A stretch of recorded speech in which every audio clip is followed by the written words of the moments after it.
Amy, let me tell you about a magical place that is so exactly designed to be enclosed space, year-round fun for the whole family that I bet you already know what I'm going to say before I even say the name. Let's say it together on 3. 1, 2, 3. Great Wolf Lodge. You got it, Amy. My kids loved Great Wolf Lodge when we went. You probably already know that it has a huge indoor water park with a wave pool, lazy river, a bunch of massive water slides. But then your pack can hit the other attractions because, wait, there's more. Great Wolf Lodge has adventure-packed attractions like Magi Quest, a live-action game kids can play throughout the lodge, plus the Northern Lights Arcade. Spent some quality time there, so your kid who loves the lazy river and your kid who loves fantasy games will both have a great time. Great Wolf Lodge also offers great dining options and complimentary daily events like nightly dance parties, all under one roof. Unpack the car once and you're settled in to have fun. And with 22 lodges across the country, you're always a short drive away from adventure. We've both had such great times at Great Wolf Lodge, so bring your pack together at a lodge near you. Learn more at greatwolf.com and strengthen the pack. My kids look at my high school yearbook like, you looked crazy. We look completely normal. What fresh hell? Laughing in the face of motherhood. If you don't have somebody in charge, it can be anxiety producing. With Margaret Abels and Amy Wilson. This is so funny that at slow speed, you sound slow and I sound normal. A podcast that solves today's parenting dilemmas so you don't have to. Let's not treat these kids to more than one kiss a day, lest they be spoiled. Hey, everybody. Welcome to What Fresh Hell, Laughing in the Face of Motherhood. This is Amy. And this is Margaret. And today we're jumping right into the mailbag because I feel this has saved Kristen and it could save others of you. I'm going to read from our Facebook group, facebook.com/groups/WhatFreshHellcast. Come and join us there. The conversations are great. Oh, yes. Wait a minute. Time for mailbag. Wait. Check the mailbag. Kristen says in a post, for the past few episodes, I have been genuinely concerned about Margaret and why she was speaking so slowly. Fast forward to today when Amy also started sounding different to me, and I finally realized that I was listening with my speed turned way down. So glad the ladies are actually fine and I'm just sleep deprived. This is so funny that at slow speed, you sound slow and I sound normal. Yeah, that says something about the speed of your normal speech. I do. Yeah, people in the comments are like, Amy gets excited about things and she talks fast. Like, you are a fast talker, Betty Crocker, and we love that about you. But yes, my husband, sometimes I'll get in the car and you know how someone else's podcast is playing, and he listens to podcasts at a speed that I cannot even comprehend. It seems to me to be 5. It's like chipmunks talking about football. And I just am like, how do you do this? I am a common 1.25x listener, but I do think I'm too fast at one point. I just haven't even dove into the world. You haven't divin into that? I haven't divin into the world. It's funny. People are going to start watching movies like this, and then we're all going to be. I just watched Conclave on a plane on my iPhone. Like, you know, some of the planes now have the thing you can flip down and put your iPhone on. And I was laughing because it's a great movie, first of all. If you haven't seen Conclave, put it on your list. It was fascinating. And we're going to have a Conclave. It's all exciting. But the cinematography, I could tell, was so beautiful. And I was watching it at like the size of a postage stamp. And I sent a silent apology to the cinematographer in my mind because I could tell there's a couple of absolutely gorgeous shots in that film. And I was like, wow, this was definitely not meant to be watched on an iPhone on a plane. Right. The poor Best Boy and Top Grip or whatever. Yeah. The Best Boy is very mad at me from Conclave. They say that the viewing of that movie has gone up 400,000% since the Pope died. And I was like, count me among them. I watched it. I was like, well, wait a minute. We're going to have one. Well, maybe we can have a viewing special episode because I liked it. And then the ending, I was like, what? But it's the kind of thing, you can only talk about it. I don't want to spoil it. So if you've seen it. Exactly. Amy, today we're talking about, is parenting harder than it used to be? Yeah. And is that because like we're overthinking it and we're doing that, or is it actually harder? I have some hot takes, but before my hot takes, I have some disclaimers is what I have. We often try to say we talk from a 30,000 foot view. This is like a 450,000 foot view. We're talking in hugely broad strokes about the arc of the last 125 years of parenting. If you dial down on these issues, your mileage may vary Your mileage will certainly vary based on your household income. Your mileage will certainly vary based on all sorts of factors. So this is a very high level look at things, and some of the conclusions that especially I may be drawing are going to seem somewhat facile, but I think this perspective is still worthwhile. That's my disclaimer. Can't wait. Sarah Ockwell Smith, who we recently spoke about as the coiner of the gentle parenting phrase and kind of movement. I found this on JM Finn. It's a kind of parenting website based in UK. And it was just a really simple and I thought very clear history of parenting. We're going way back, Amy. This is 125 years of parenting at this point. But I think it's really interesting. She starts in 1894 when Luther Emmett publishes a book called The Care and Feeding of Children. This book is pretty much the exact opposite of gentle parenting. So at the turn of the 20th century, which is, the 1890s to 1910s, parents are encouraged to refrain from touching their babies as much as possible, as it is believed too much love and affection has a damning effect on a child's resilience. Holt advocated babies should be treated the same. All babies should be fed at specific times, should never be played with. Parents were advised to withhold affection. The stern approach, he believed, was the best for the future character of the child. And these theories kind of dominated this age of parenting. And beyond.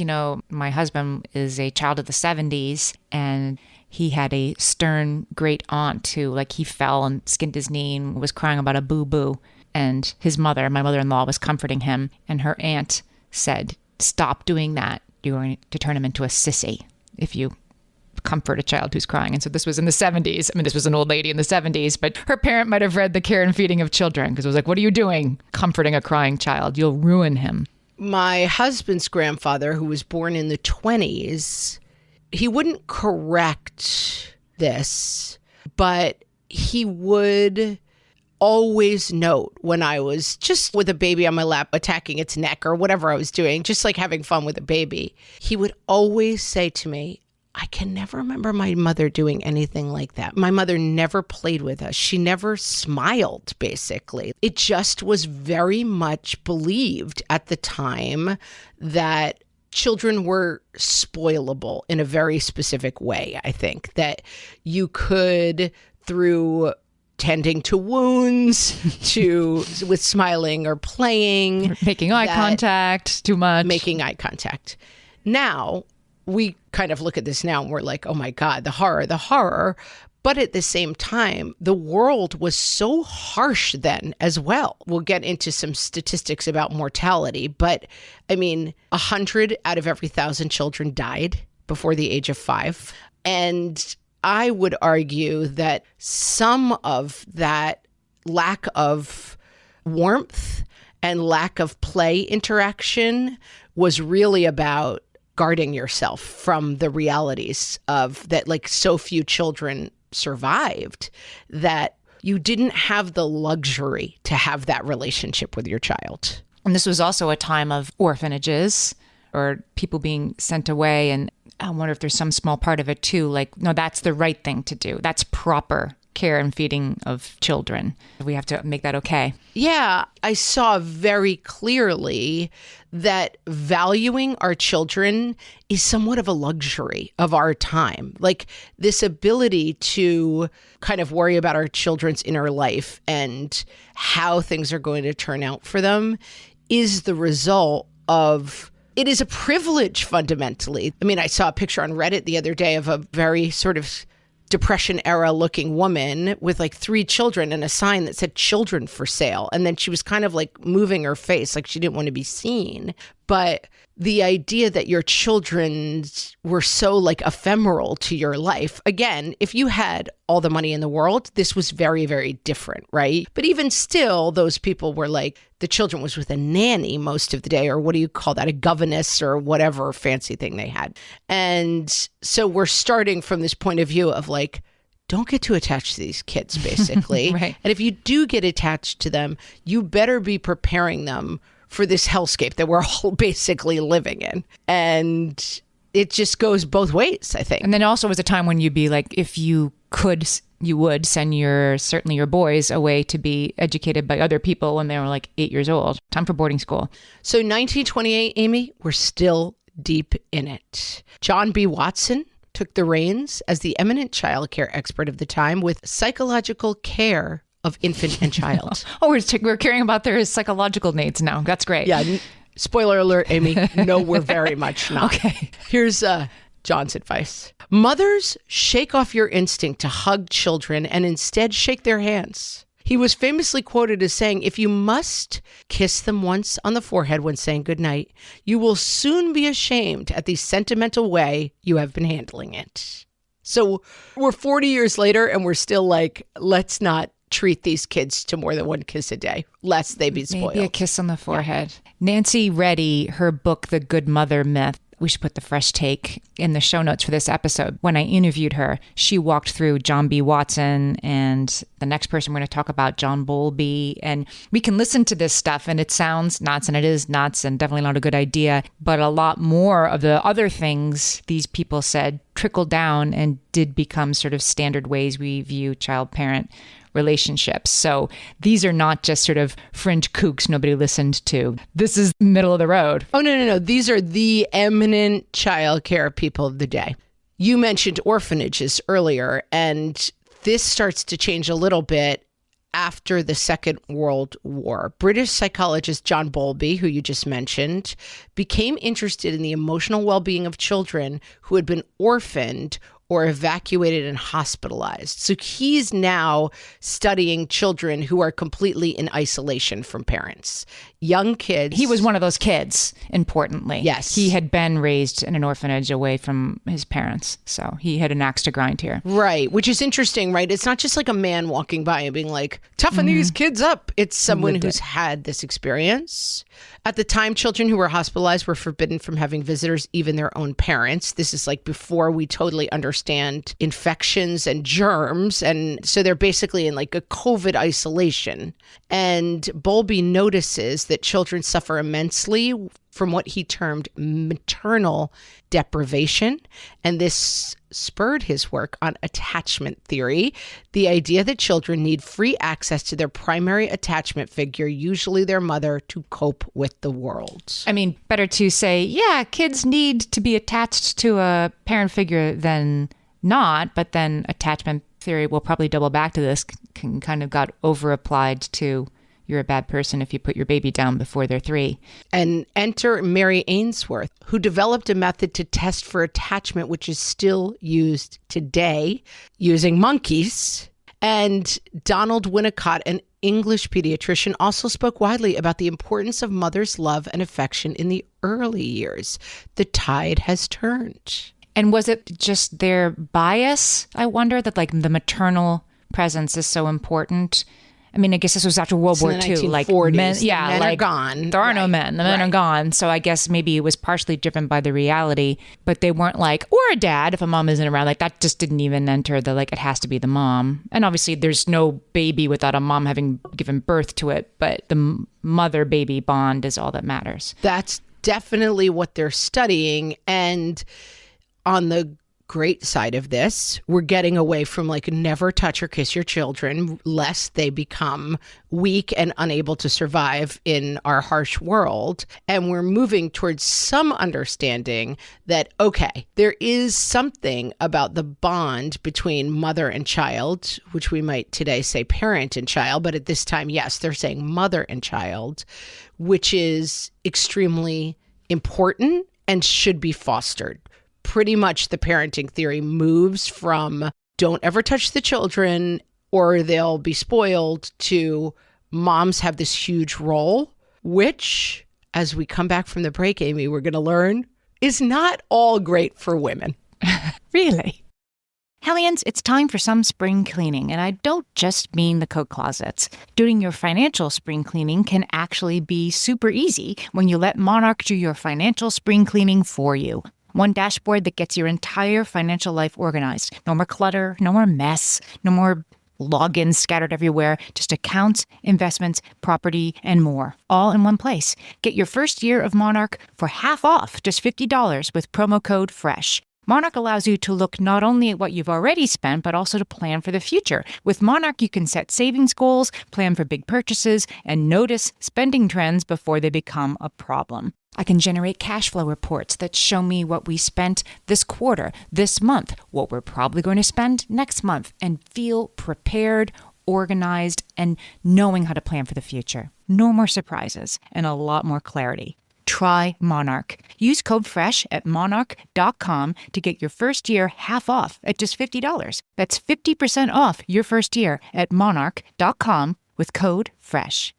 Amy, when I'm having a good hair day, it usually makes my whole day better. And that's why on every day, I'm taking Nutrafol. Nutrafol is the #1 dermatologist-recommended hair growth supplement brand. And it's the #1 hair growth supplement brand personally used by dermatologists. Nutrafol's hair growth supplements are peer-reviewed, NSF certified for sport, and clinically tested. Nutrafol offers multiple formulas for men and women, tailored to different life stages and lifestyle factors, so you get support that's actually right for you. Adding Nutrafol to your daily routine is easy. Order online, no prescription needed, with automated deliveries and free shipping to keep you on track. Let your hair be one less thing to worry about. See visibly thicker, stronger, faster-growing hair in 3 to 6 months with Nutrafol. For a limited time, Nutrafol is offering our listeners $10 off your first month subscription and free shipping when you visit Nutrafol.com and enter promo code LAUGHING. That's Nutrafol.com, spelled Nutrafol.com, promo code LAUGHING. At DSW, we ask the important questions, like, what shoes are you going to wear? Whether you're prepping for wedding season, festival season, or just planning the ultimate vacay, the right shoes can make or break an RSVP. So own the moment. You've got big plans, and we've got just the shoes. At the perfect price, of course. Get ready to get ready with Designer Shoe Warehouse. Head to your DSW store or DSW.com today and let us surprise you. So we've now moved up to the 1950s. Housewife, staying home, cooking, taking care of the children, making their home look good for their hard-working husbands. Yeah, and this came in after World War II. There's a really good book called The Way We Never Were. And the thesis is we think of this as being it was always this way, it was always this way, but it was something that was very much forced into existence to get women back into the home after World War II. Right, that like they've been Rosie the Rivetering and they've been out and about. Dr. Spock, who we've all heard of, writes his famous book, Baby and Childcare, in 1946, which is very much oriented towards child development, the role of the parent, a huge switch from prior decades where basically like kids just keep them alive until they can work in the factory into no, actually mothers have this very important role within the household. And that is kind of paramount to all other things. The whole idea that one parent should be at home all the time, and it's the mom staying home, making everything wonderful. And this was a new idea, right? Even when there was Pa Ingalls in the field and Ma Ingalls making lunch, there was a division of labor in that way, but Ma was out in the field plenty of times, and also she washed clothes with rocks, right? So it really was, it was constant. Now in the 50s, it's more like, and you have to look good while doing it, and take advantage of all these new vacuum cleaners and doodads and make the hearth welcoming. Yeah, because I think we're moving from survival to having more slack in the rope. So Ma and Pa Ingalls are just literally like, we have to constantly produce food to survive the winter. So yes, Pa is running the ox maybe because he's physically stronger, but like all hands on deck all the time to gather nuts for winter. Like that is basically how the majority of people are surviving.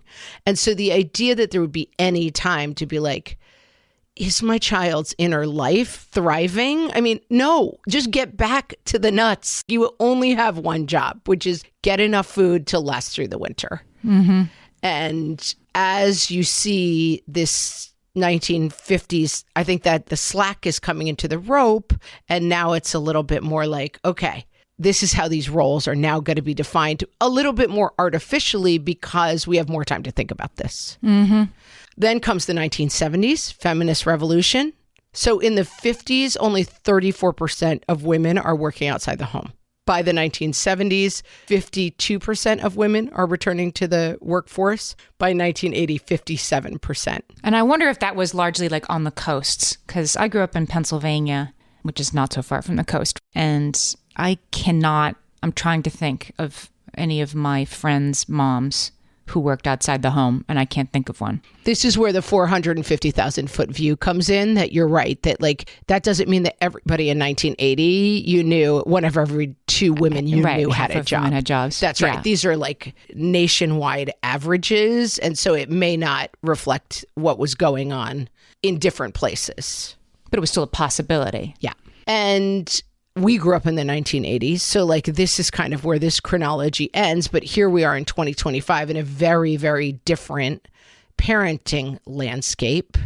I think in 1980 also, and this is anecdotal from my own experience and also from knowing what was going on in the 1980s, starts creeping in more time with kids, more interest in childhood development, but also satanic panic, stranger danger. As you start to begin to think about children's lives, it's not only good that comes in, it's a lot of anxiety that flows in that door too. Like if the predicate is you're lucky to survive, so let's just get through the day, you don't have time to think about anything about your kids, which is bad because you're told like don't ever hug them because they'll turn out bad. But you also are not super anxious about, oh my God, are my kids thriving? That is not even a dialogue in your head. You don't have time to worry about that, which is good and bad. I think we've talked about this with gender roles, that my Aunt Terry often says, when she was growing up, you were going to be a mother, a teacher, or a nurse. Those were your only three options. Or a secretary. Secretary. You could be a secretary, but maybe not after, wasn't your mom a secretary and she got sent home because she was having babies? She was a second grade teacher. And when she got pregnant, they gave her a retirement party. Yeah, they're like, bye-bye. Nice knowing you. Right. Such a foregone conclusion that there was nothing. Now you'll be home with your kids. Mm-hmm. The flip side to that is like girls today can do anything, which is objectively great. But my Aunt Terry is often like, kind of likes not having a choice. She ended up being a writer, writing a book and doing a lot of things, but she didn't spend a lot of time worrying about what she wanted to do and be. You didn't have a lot of time. You know, like I think back to my mom, 6 kids, but also the idea that you would have help. Like I certainly didn't know anybody except Brady Bunch on TV that had a housekeeper, even Alice, who had an Alice even occasionally, let alone live in. And my mom, I think about the work that she did, and it was much more like scrubbing the kitchen floor and making dinner with no Trader Joe's or rotisserie chicken. It really was a more intense time. So I think she worked all the time, but it wasn't to make sure that I was, you know, becoming fulfilled as a softball player. Self-actualized. Right, exactly. It was like getting through the day with this many kids to take care of. Yeah. And I also think one of the things we haven't talked about is communal living to isolated living, which is a huge difference. My mother grew up in a 2-family house where, I don't know, there must have been over a dozen people blood related to her who lived under one roof. So there were 2 moms, there were a bunch of cousins. And so you didn't really need childcare because if you needed to go to the store, your sister was home with the kids cooking dinner. And there were older kids. Also, people were having 6 and 7 kids. So by the time you had an infant, you had a 12-year-old to help look after that infant.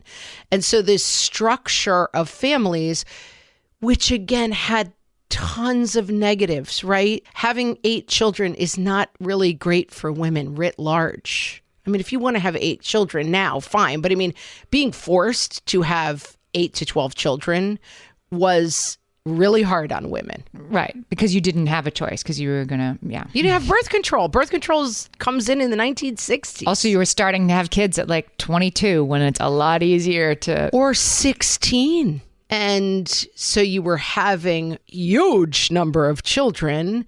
And now it's like most often you're seeing parents in one or two parents of whatever gender makeup having one or two children and living quite far away from their family of origin generally. And that, again, take the good with the bad. They're very, very different ways of running households, and they have very, very different kinds of consequences for people. We did live in community. I mean, it is true that your kids' after-school activity was going outside and playing with the kids who lived down the street.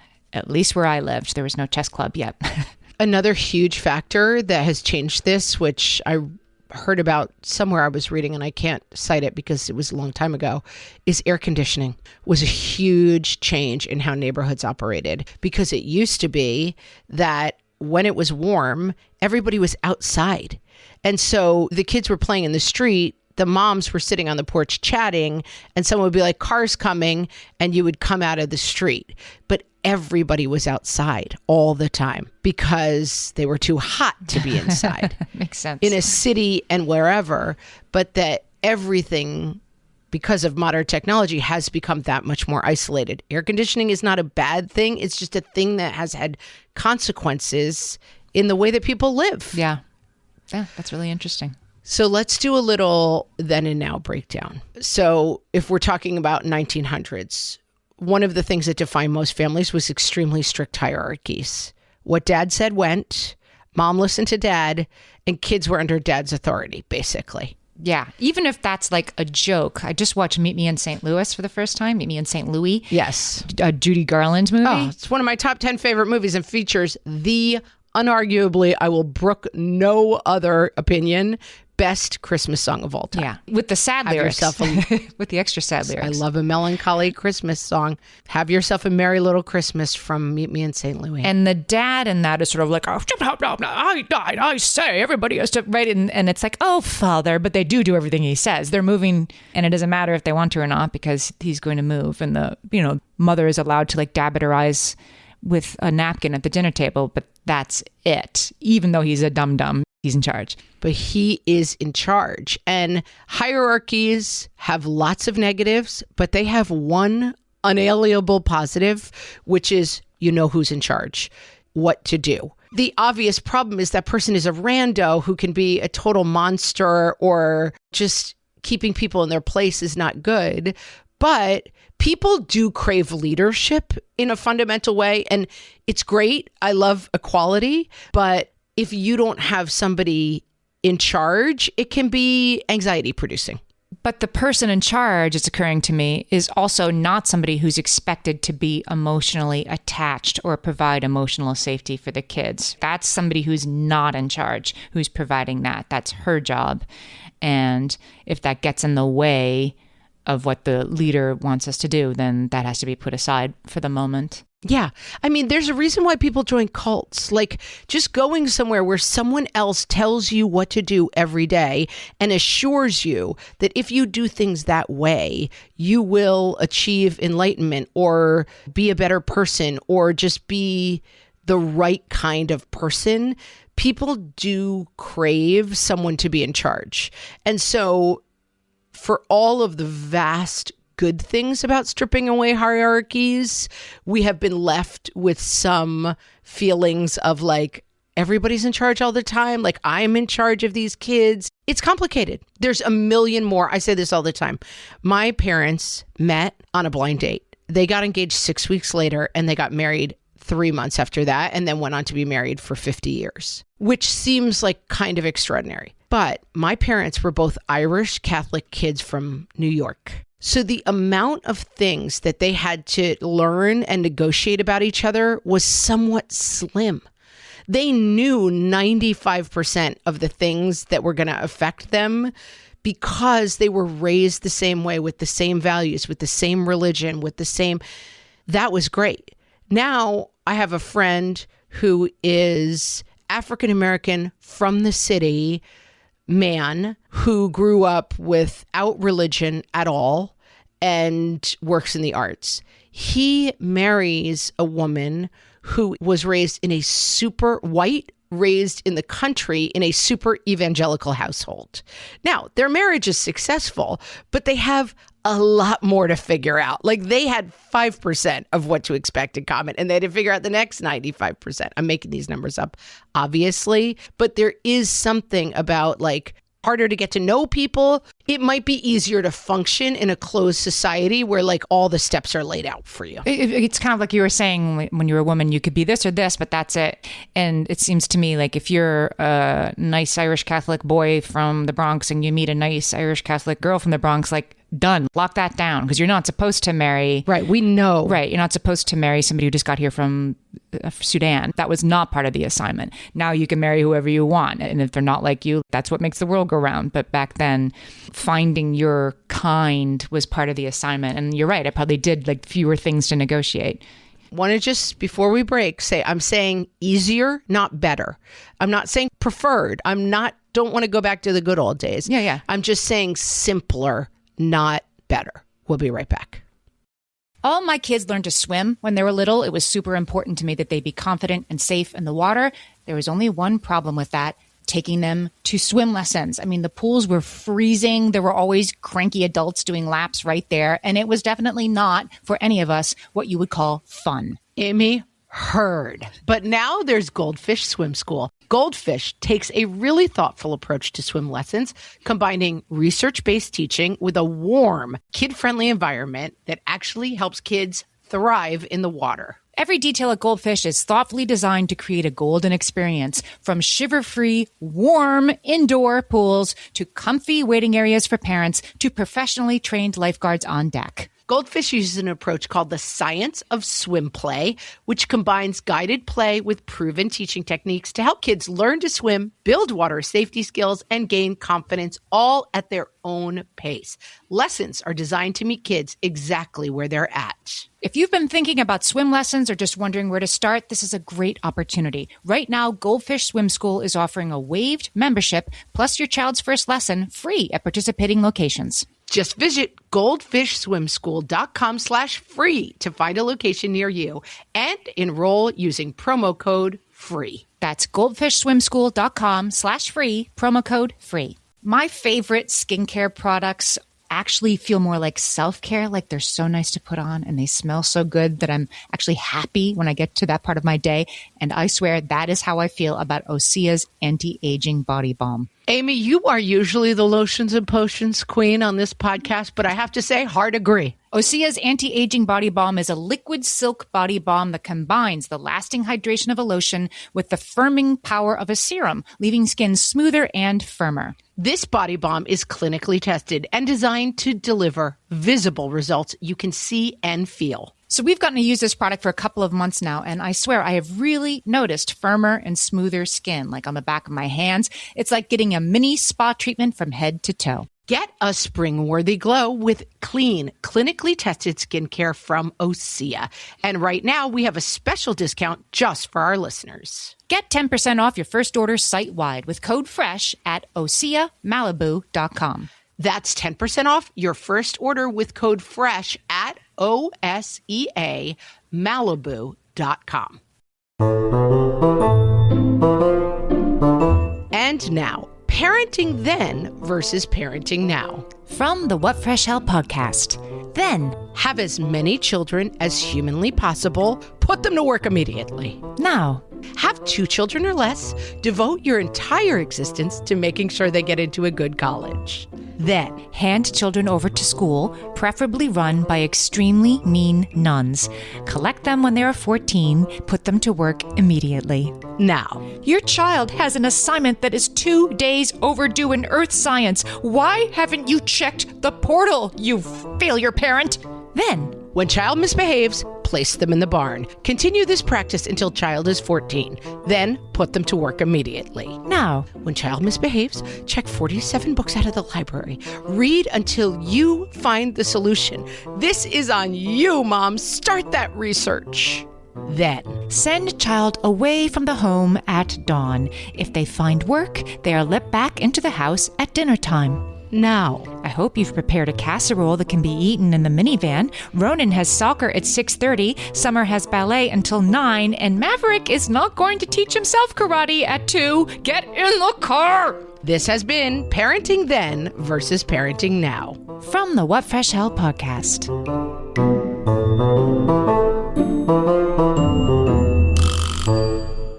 Okay, so we've moved from strict hierarchy to questioning family roles. Within that is total expectation of obedience, little insight into child's life, right? Like children should be seen and not heard. This is then. And now much more involved, interested in all of these things.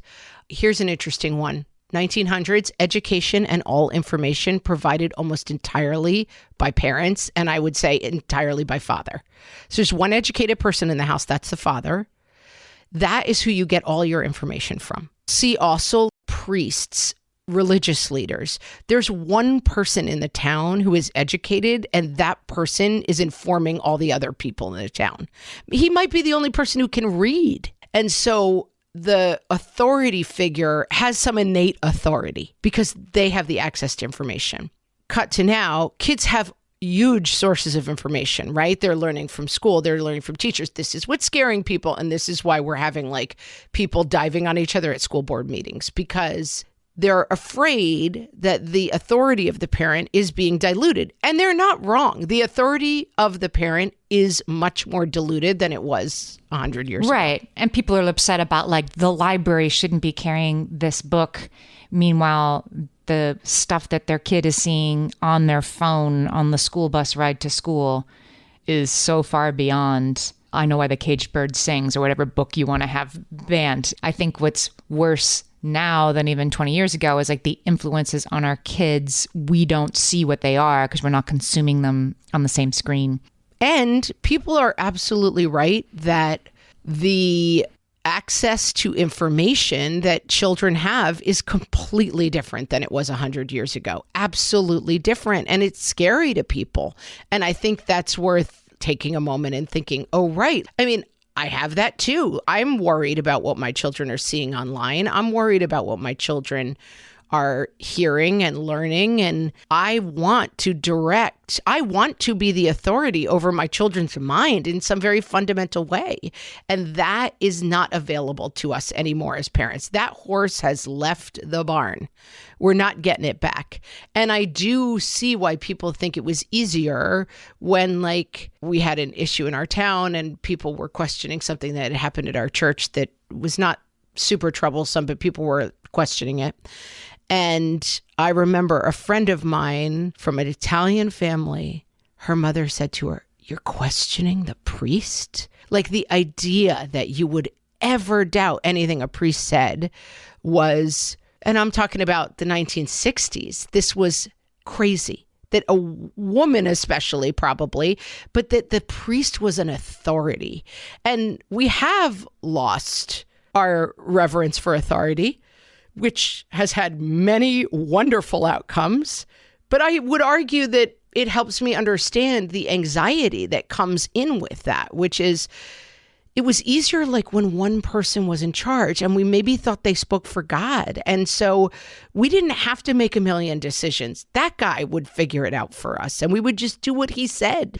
And listen, I'm not discounting the fact that that's not an amazing system, but I do understand why it's harder when no one's in charge, that we have to make our own decisions. And so I'm going to read our summary here. And this is from Conscious Mommy. In essence, parenting in the U.S. has moved from a more hierarchical and traditional approach to one that is more collaborative, emotionally focused, and sensitive to the complexities of the modern world.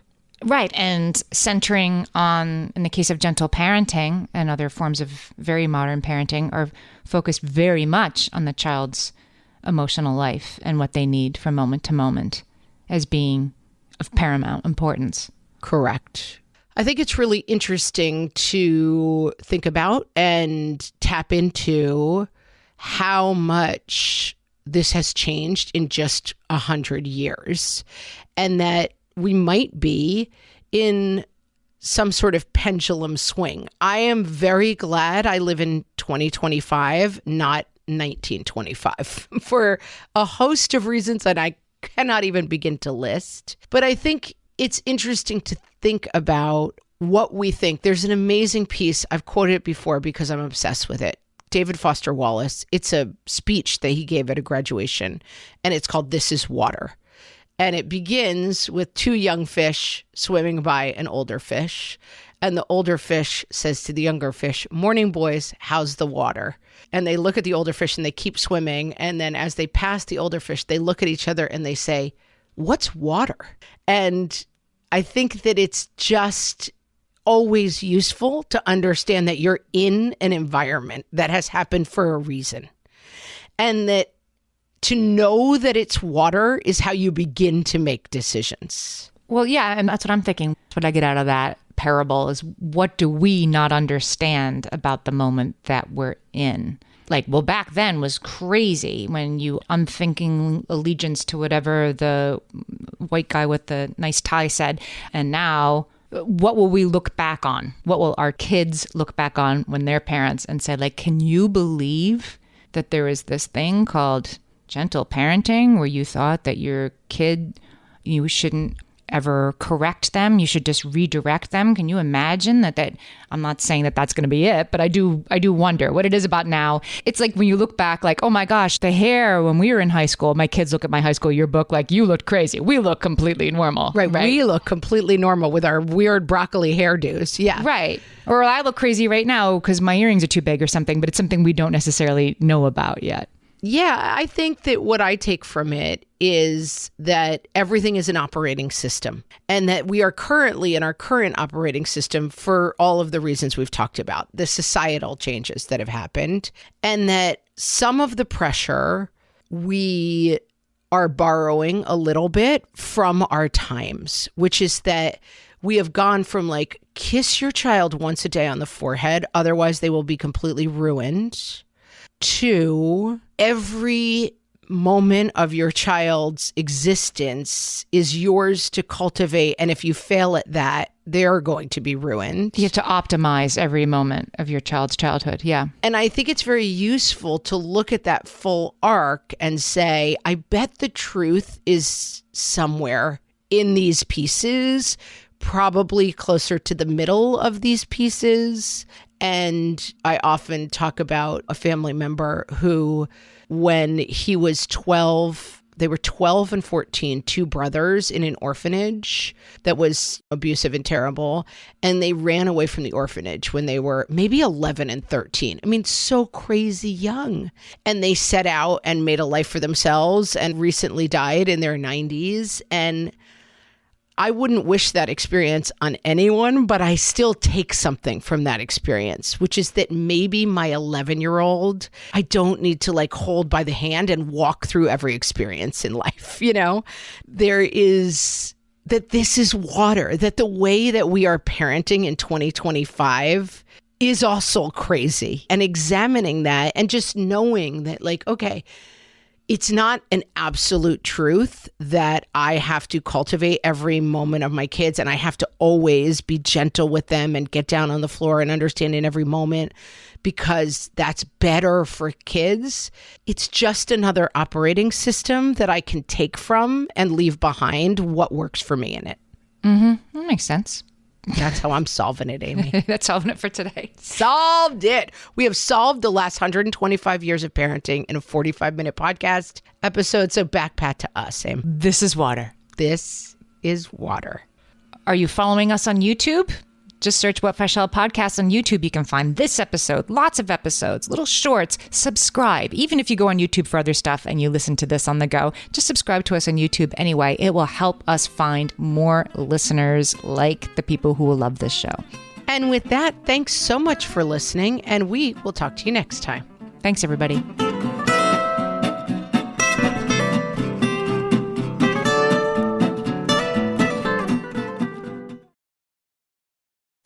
You can't reason with the sun. Trust us, we've tried. This summer, it's time to put that angry ball of fire on mute. Columbia's Omni-Shade technology is engineered to protect you from the sun's harsh rays that can burn and damage your skin. The sun is relentless, but so is our gear. Level up your summer at Columbia.com to spend more time outside and less time slathering on aloe lotion. You're welcome. Columbia, engineered for whatever.